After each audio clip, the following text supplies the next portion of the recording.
बुद्धं शरणं गच्छामि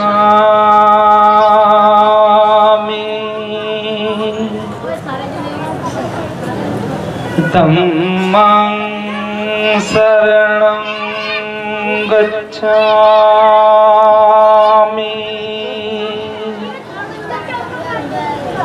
संघं शरणं गच्छामि।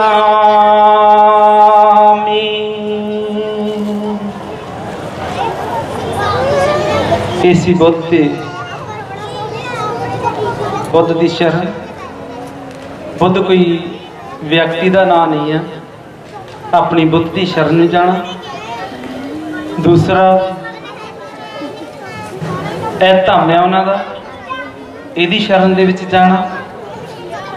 तीसरा जिहड़ा आ संघ भिक्षु संघ, ये सारे उपासक संघ उपासका संघ, इन्हां दी शरण दे विच जाना। किसी देवी देवते दी नहीं, किसी गुरु पीर दी नहीं, सिर्फ अपनी बुद्धि दी शरण दे विच जाना। बाबा साहब कहते हैं मैं बुद्ध धम नूं इन्ना प्यार क्यों करदा। की कहते बाबा साहब? कहते कि मैं बुद्ध धम नूं इन्ना प्यार क्यों करदा। कहते कि इहदे विच किसी नरक का डर नहीं, इहदे विच किसी भी नरक का डर नहीं है। फिर दूजा कहते हैं इहदे विच स्वर्गां दे लारे भी नहीं है। इहदे विच की है? मनुख मनुख दे लई, सिर्फ की है मनुख मनुख दे लई। इस करके मैं इनू इन्ना प्यार करदा। सो अज अंबेडकर पार्क दे विच कौल साहब, कटारिया जी आए आ, अमनदीप जी आए आ, होर भी जिन्ने साथी आ सारे, सब नूं मेरे वालों बुद्धा जयंती ते बहुत बहुत मुबारकां।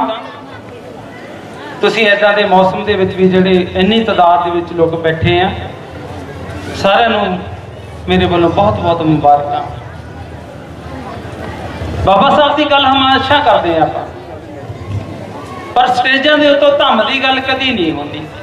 बुद्ध की गल पंजाब दे विच घट तुरदी है, चंद लोग करते हैं जिन्हां ने बाबा साहब के मिशन नूं सही समझिया। वो बुद्ध की गल करते हैं, क्योंकि साडे लोकां नूं ये गल का ज्ञान नहीं है कि साडा मिशन की है। इस करके बुद्ध की गल इत्थे नहीं हो रही। अज आपां सिर्फ बुद्ध के उत्ते ही कंसंट्रेट करांगे, बुद्ध की गल ही करांगे। साडे देश दे विच एक रियासत हुंदी सी, उहदा राजा सी सुदोधन। कौन सी नाम उहदा? सुदोधन। ते उन्हां दी धर्म पत्नी सी महामाया। महामाया राणी सी। हुण जदों आपां किसी अपनी भैन दा, अपनी बेटी की शादी करते हैं, तो मेरा ख्याल अज भी कोई रिवाज इदां दा हैगा, जदों पहला बच्चा उन्होंने होने वाला होंदा तो अपने पेके जावे। अज हैगा है? भैनों नूं ज़्यादा पता होना, दस्यो अज ये रिवाज हैगा? हैगा ना? अच्छा, ये रिवाज आया कित्थों? सुदोधन की पत्नी राणी महामाया, पहला बच्चा होना ते वो जा रही है अपने पेके, अपने पेके जा रही हो। हुण रस्ते दे विच उन्होंने बच्चा होने दी पीड़ा हुंदियां, तो रथ दे विच जांदी है, तो रथ नूं उत्थे रस्ते दे विच रकाउंदी है, कहंदी अगे नहीं जा। हुण असीं जंगल दे विच, एक उत्ते जंगल दे विच फुल बूटे बहुत खूबसूरत सी, तो वह मन भी नहीं सी जाण नूं करदा, ते उत्थे उतर जांदी। नाल ओहदियां सहेलियां, नाल ओहदियां गोलियां, नाल बहुत सारियां नुकरानियां, वो सारे दे सारे उत्थे उतर जाते हैं। जदों उत्थे उतरते आ ते गां जा नहीं पाउंदे ते उत्थे एक बच्चे का जन्म होंदा है। उत्थे जंगल दे विच जरा ध्यान ना सुनना, चुप करके जरा मेरा प्लीज। उस जंगल दे अंदर एक बच्चे का जन्म होंदा है, उसदा नाम होंदा सिद्धार्थ गौतम। और जड़ा बड़ा बुत लग्या देखो जरा ध्यान दे नाल, वो बड़ा सारा बुत, उन्हां दा नाम की है सिद्धार्थ गौतम, बचपन का नाम। उत्थे जंगल दे विच उन्हां दा वो पैदा हो रहे हैं। अच्छा, दुनिया दे विच ये नेचुरल एक घटना है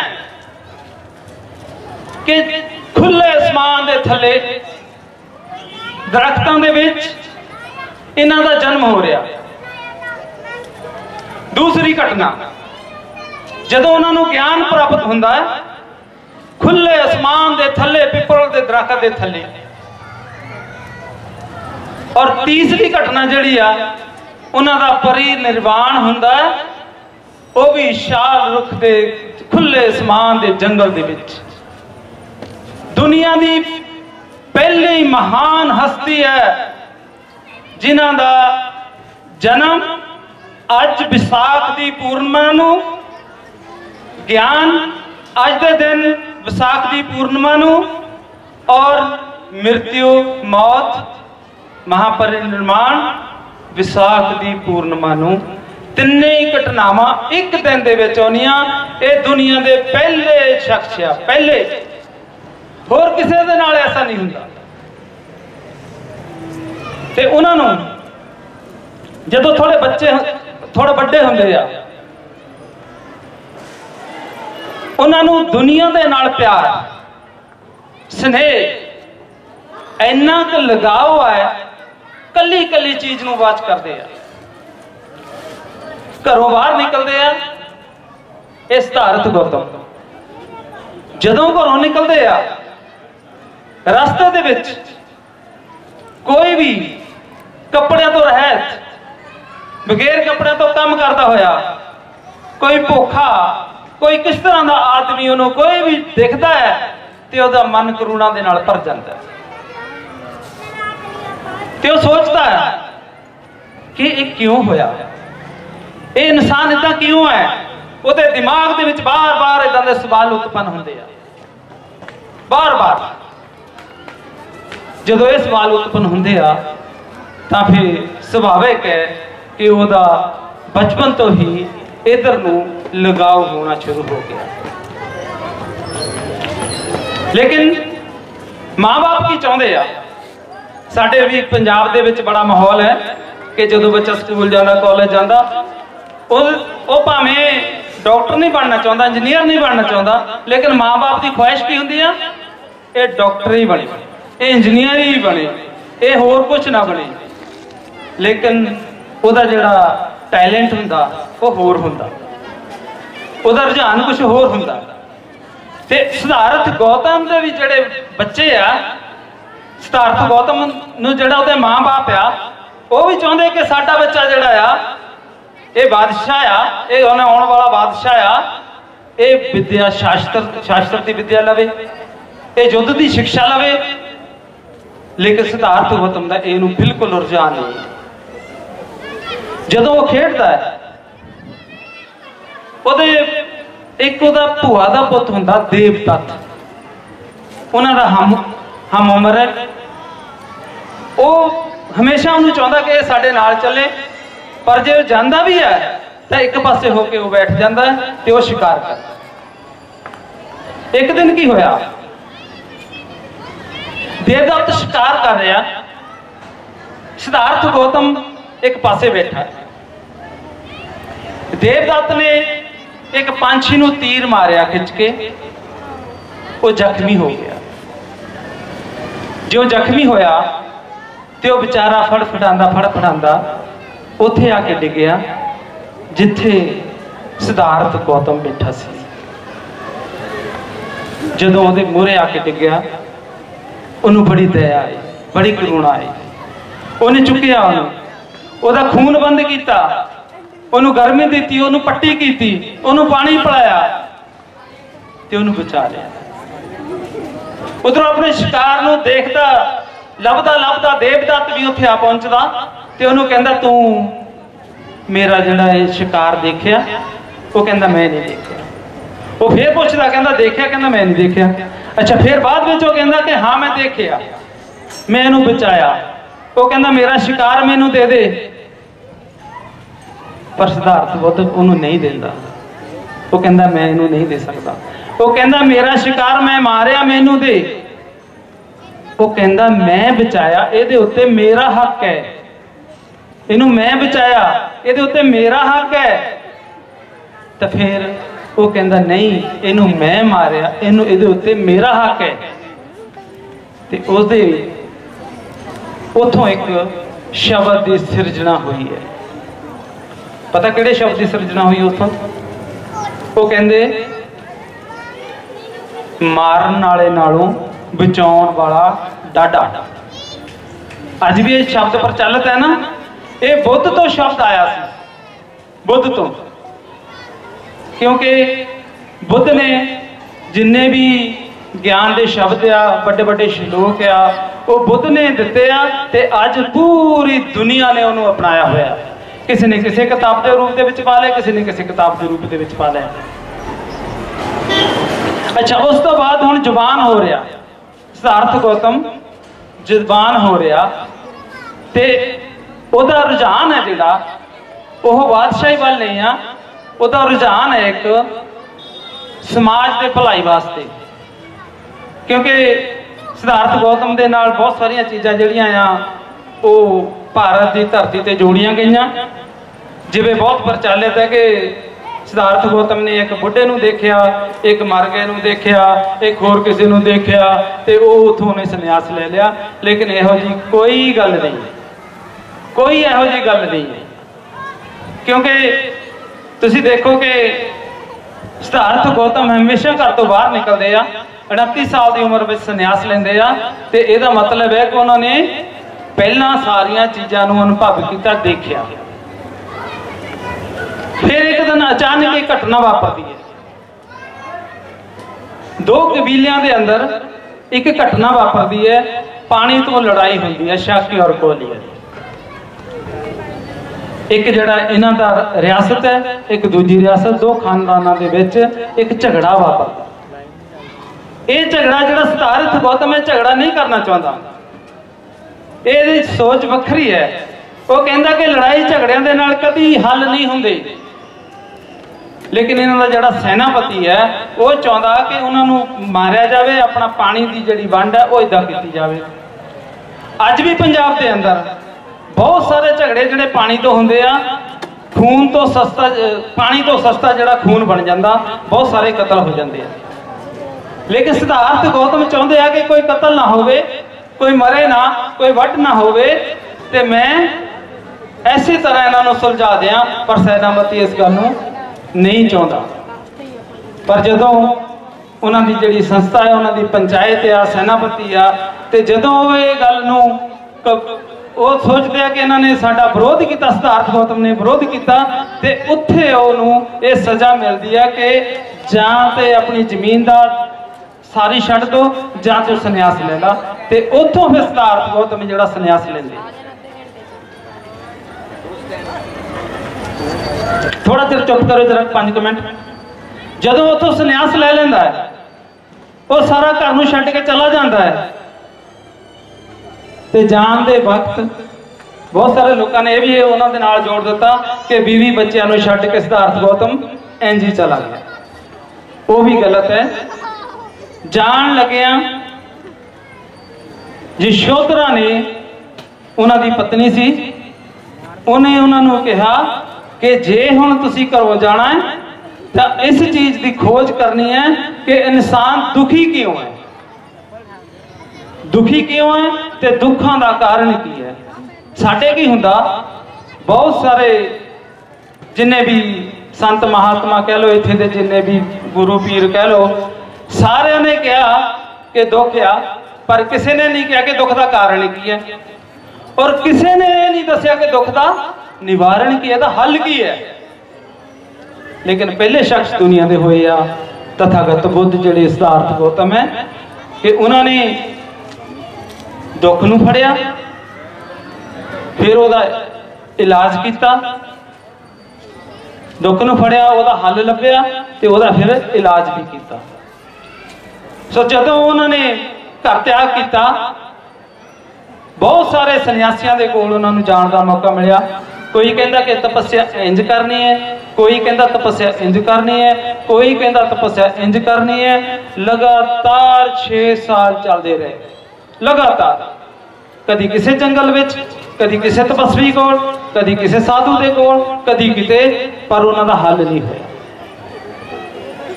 आखिर दे विच जदों बहुत कमजोर हो जाते हैं, एक दरख्त के थले बैठे आ, उन्हों का पेट विच इन्ना बढ़ जाता भुख के नाल, जिदा इत्थे हाथ लाइए तो रीढ़ की हड्डी नूं लगता, ऐसी उन्होंने व्यवस्था बन जाती है। उत्थे फिर एक सुजाता नाम की एक लड़की आती है, उन्होंने खीर खिलाती है, उन्होंने खीर खिला के तो उन्हों का साह दे विच साह आउंदा। ते पहला उत्थे पता की कहंदे, बुद्ध अज पहला मेरा ज्ञान हो गया।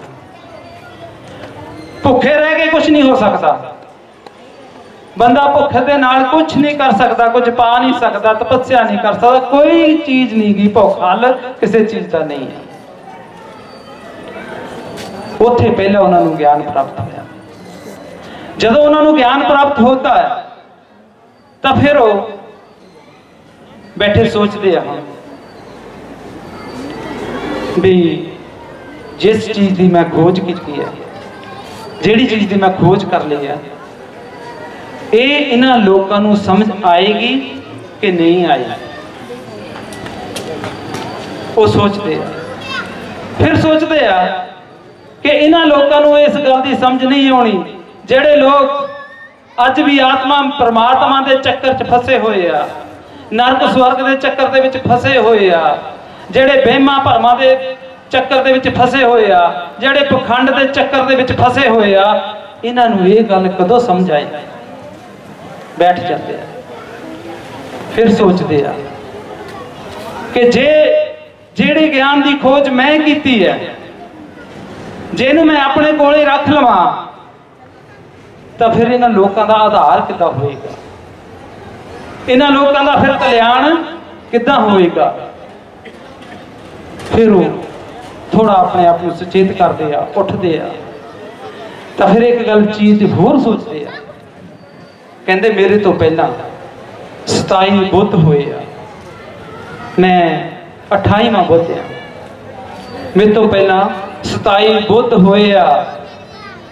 उन्हें 27 बुद्ध ना है चुप करके अपना आप से साध लिया, अपना उधार कर लिया, लेकिन ये जनता का, ये पब्लिक का उधार कौन करेगा, इसका कल्याण कौन करेगा।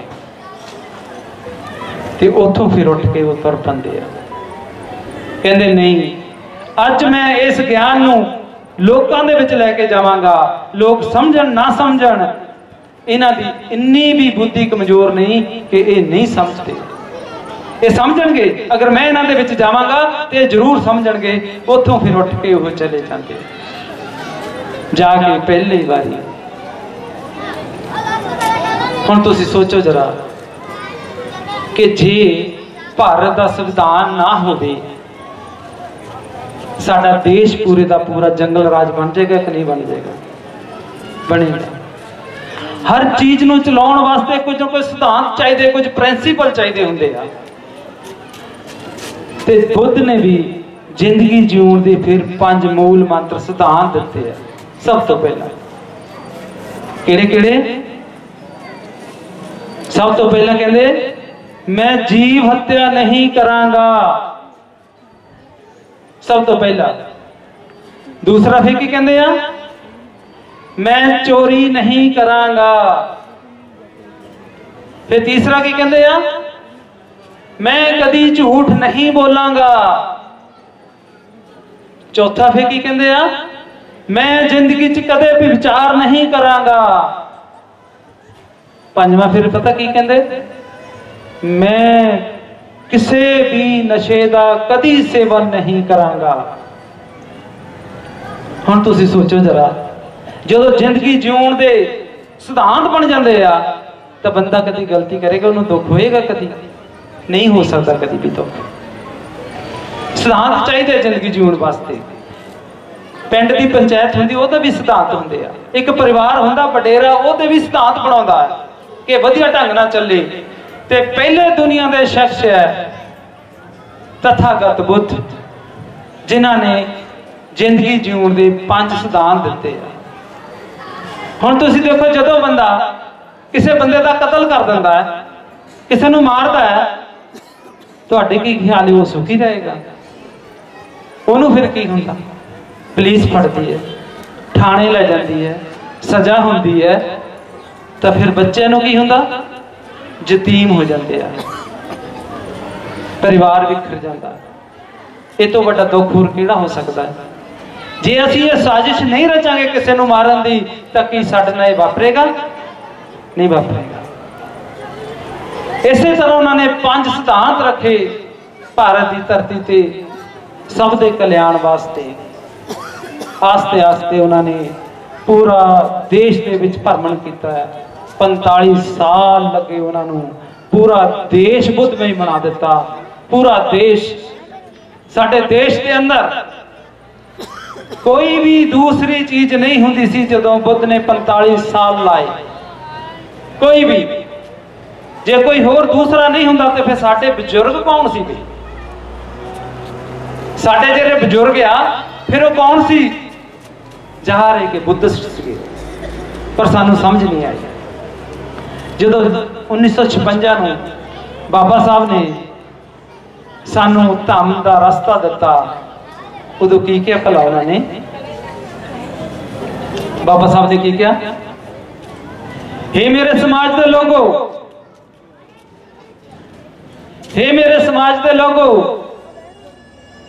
मैं तुहानू कोई नवा धम्म नहीं दे रहा, मैं तुहानू कोई नवा धम्म नहीं दे रहा, मैं तुहाडे बजुर्गों के पूर्वजों के धम्म दे विच वापस लेके जा रहा। देखो कितनी बड़ी गल कही उन्होंने। मैं तुहाडे पूर्वजों के, तुहाडे बजुर्गों के धम्म दे विच वापस लेके जा रहे हैं। असीं इस गल सुनिया? नहीं सुनिया, नहीं मन्ने। क्यों नहीं मन्ने? क्योंकि असीं उस रास्ते दे उत्ते चलना ही नहीं चाहते। बाबा साहब ने कहा इधर जाना, असीं मूंह ऐ नूं घुमा लिया, मंजिल तो इत्थे सी, असीं चाह ओनू रहे हैं, मंजिल कदों आएगी साडी? नहीं आ सकती ना। 1956 में जिहड़ी क्रांति बाबा साहब ने घड़ी है, अज सानू यह दुख नहीं सी होने जिहड़े असीं इस वेले भोगते हैं। और चिंतक जिहड़े साडे बुद्धिमान व्यक्ति, अमनदीप होना वर्गे, कौल साहब होना वर्गे, माही होना वर्गे, कटारिया साहब होना वर्गे, जिन्ने भी इस फील्ड विच लगे हुए आ, वो चिंतित आ। लेकिन बाकी सारे आराम नाल सुख दी नींद सुते पे, उन्होंने कोई नहीं पता। जाके देख लो फड़ां ते थड़ियां दे उत्ते ताश खेडदे आ, आराम नाल बैठे आ, उन्होंने कोई चिंता नहीं कि साडा फ्यूचर किदां दा आउण वाला। बाबा साहब कहंदे अगर तुसी किसी नूं मारना है, तुसी लड़के ना मारो, झगड़ा ना करो, तुसी अपना धर्म चेंज करो, धर्म चेंज करो, बुद्ध दे विच आ जाओ, तुहाडा दुश्मन आपे ही मर जाएगा। वो जिंदा नहीं रह सकता, क्योंकि उन्होंने जिंदा किहने रखिया? असी रखिया जिंदा उन्होंने, क्योंकि असी ओदे, तुसी अपने गुड्डां नूं देखो किन्ने किन्ने धागे बन्ने आ, उहदा सिस्टम जिंदा है। उन्हें सानू किसी ना किसी पासे दी जाल इदां दा सुट्टिया है, सानू दिखता नहीं है, असी जाके फसी जाने, कला कला जाके फसी जाना। और उहदे विचों मुक्त होना है तो सानू बुद्ध के रास्ते ते चलना ही पेगा। एक बुद्ध ही है जिहड़ा सानू ओहदी चुंगल तो बचा सकता है। अंध विश्वास तो बाहर लिया सकता है, पखंडवाद तो बाहर कढ़ सकता, एक सिर्फ बुद्धि है। बुद्ध तो बगैर होर रास्ता ही नहीं है, कोई रास्ता नहीं है साडे कोल। 2024 का जो इलैक्शन होएगा, अगर तुहाडे दुश्मनों की सरकार आ गई तो समझ लो कि असीं फिर उस व्यवस्था दे विच चले जाना जिथों बाबा साहब ने संविधान लिख के सानू कढ़िया सी, उत्थे वापस चल जाना। ये समा बहुत नेड़े है, ये समा असीं तां बचे होए हां, साडे जिहड़े बुद्धिजीवी लोग आ उन्होंने सानू बचा के रखा होया, वो क्योंकि इस फील्ड विच काम करते, वरना असीं कदों दे गुलाम हो जाते। उन्होंने साडे जिहड़े विच शब्दां दी भी हेर फेर करके साडे विच सारा कुछ पा दिता, क्योंकि उन्होंने पता ही नहीं लगता कि असीं शब्द किहड़े बोलते हैं। पहला उन्होंने हिंदुस्तान का शब्द कढ़िया, इस तरह प्रचार उहदा कीता कि साडे लोगों को पता ही नहीं लगन दिता। उन्होंने पता सी कि असीं इन्हां दी आउण वालियां पीढ़ियां नूं, जिहड़ियां इन्हां दी आउण वालियां नस्लां आ, उन्होंने असीं अनपढ़ कर देना, उन्होंने समझ नहीं लगनी, तो वो हिंदुस्तान की रट लाई रखूगी, तो असीं हिंदू राष्ट्र बनाने दे विच कामयाब हो जावांगे। तुहानूं मैं एक इंग्लैंड की एक घटना सुणाउणा छोटी जी। एक संत सीगे, एक मिनट बेटे चुप करो जरा। एक संत सीगे, वो गए इंग्लैंड दे विच टूर ते, उन्होंने कौलधार जी भी जानते होने, वो टूर ते चले गए, वो जाके उन्होंने टीवी स्टेशन के उत्ते लै गए उन्होंने इंटरव्यू वास्ते। जो उन्हें इंटरव्यू वास्ते लगाए तो उन्होंने उत्थे उन्होंने गल्लां बातां पूछियां, लेकिन संत जी जिहड़े सीगे हर गल दे नाल हिंदुस्तान दे विच हिंदुस्तान दे विच हिंदुस्तान दे विच हिंदुस्तान दे विच हर तोते वाली रट लाई, हिंदुस्तान हिंदुस्तान हिंदुस्तान। हुण सानू ये बर्दाश्त नहीं होता, कोई साडे देश का गलत नाम ले तो सानू जलन होंदी है, क्योंकि साडे बाबा साहब का रखा नाम भारत है। तो मैं चौके उन्होंने, मेरे बच्चे कहते हैं, मेरे बच्चे पहले तो मैंने पूछते हैं भी डैड ये किहड़े देश का नाम लेंदा, बार बार कही जाते देश कित्थे आए।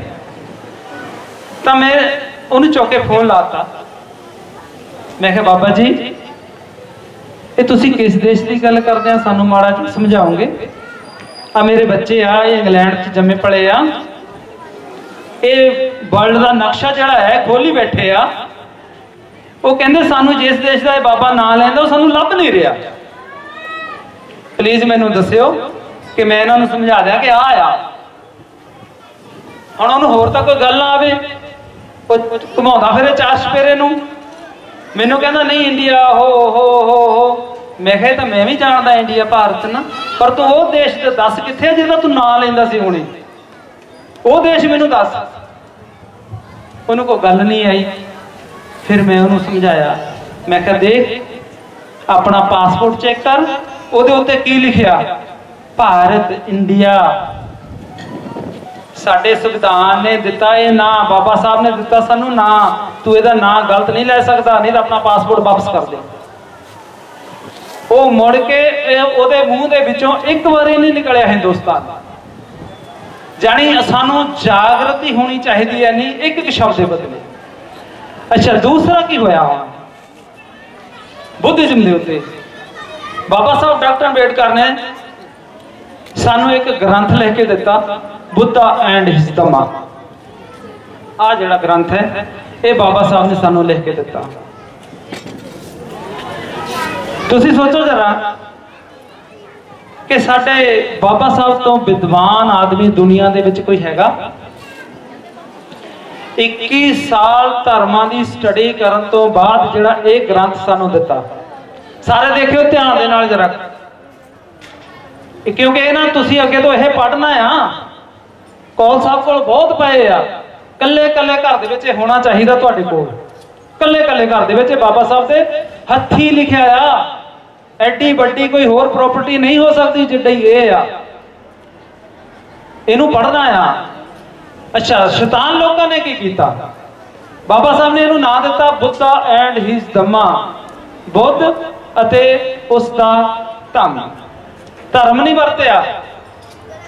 ਸ਼ਰਾਰਤੀ ਲੋਕਾਂ ਨੇ ਇਹਦਾ ਨਾਂ ਬਦਲ ਕੇ ਪਤਾ ਕੀ ਕੀਤਾ? ਭਗਵਾਨ ਬੁੱਧ ਅਤੇ ਉਹਦਾ ਧਰਮ। ਦੋ ਸ਼ਬਦ ਬਾਬਾ ਸਾਹਿਬ ਤੇ ਬਦਲ ਕੇ ਰੱਖ ਦਿੱਤੇ। ਦੋ ਸ਼ਬਦ ਇੱਕ ਕੋਲੋਂ ਲਾਤਾ, ਧੰਮ ਦਾ ਧਰਮ ਬਣਾਤਾ।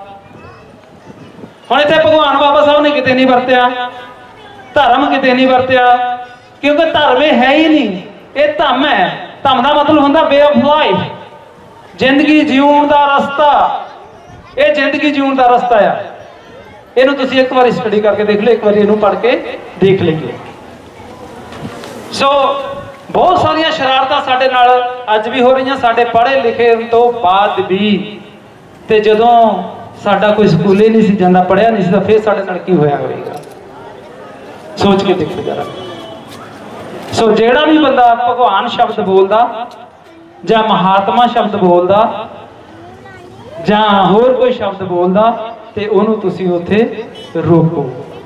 ਜਿਵੇਂ ਹਿੰਦੁਸਤਾਨ ਹੈ ਨਹੀਂ ਹੈ, ਇਸੇ ਤਰ੍ਹਾਂ ਭਗਵਾਨ ਵੀ ਨਹੀਂ ਆ, ਕਿਉਂਕਿ ਤਥਾਗਤ ਬੋਧੀ ਇੱਕ ਇੱਦਾਂ ਦੇ ਇਨਸਾਨ ਹੋਏ ਆ ਜਿਨ੍ਹਾਂ ਨੇ ਸਾਰੇ ਦੂਈ ਦਵੈਸ਼ ਨੂੰ ਮਿਟਾਇਆ ਔਰ ਮਨੁੱਖਤਾ ਨੂੰ ਗਲੇ ਲਾਇਆ ਔਰ ਇਨਸਾਨ ਲਈ ਇਨਸਾਨ ਦੀ ਗੱਲ ਕੀਤੀ ਹੈ। ਬਾਕੀ ਸਾਰੇ ਅਗਲੇ ਜਨਮਾਂ ਦੀ ਗੱਲ ਕਰਦੇ ਆ।